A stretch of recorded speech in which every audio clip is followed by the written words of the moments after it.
frog slide. Now, it is missing the tongue. We always take the tongue off and put it in the bathhouse for the winter so it doesn't deteriorate further. But you can see that the coloration is gone. We did have it professionally painted by an expert here locally a few years back. However, it was a urethane paint, but it wasn't the urethane that's used on pools. It's a little different type, and so some of the fading you see is a result of that. A lot of it's from the chlorine that's in the water, and then some of it is, which you'll see here in just a second, some of it is actually just the actual paint has chipped under and this whole thing's made of concrete except the mouth area. You can see in the mouth area, right, you can see the difference in the paint colors here. Okay, this yellow is the original flexible urethane that was used. This lighter yellow is the urethane that was used after the fact to try and make it pretty again. And quite honestly, it's not pretty. Not pretty. This is the back side of the frog.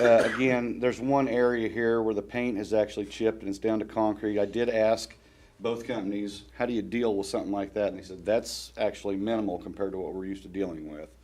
So it was not an issue. They mentioned sanding it down, putting a urethane primer coat on, and then going on with the flexible urethane, the flexible clear coat urethane. So this is the frog.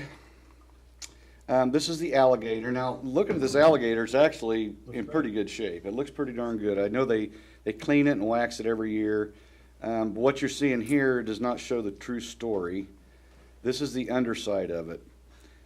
This is starting about 3 years ago.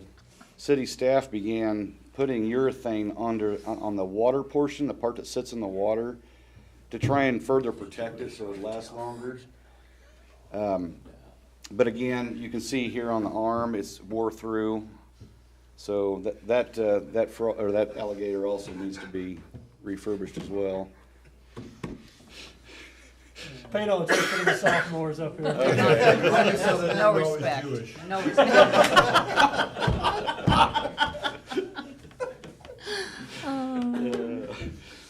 This is the floating snake that's at the facility. And again, it looks pretty good from a distance here as we're looking at it. Up close, one of the little area on the top of the head there is tore through. This is the underside. Again, city staff went through every year and put some urethane on it to try and protect it, but you can clearly see the cracks and the areas where it's wore through at. So it's time for a... Is this fiberglass or concrete? These are, I'm sorry, both these floatables are actually foam filled with a flexible urethane on them, so they're real squishy. Okay. You can sort of pinch them and... That explains the cracking and the... Yes. Okay.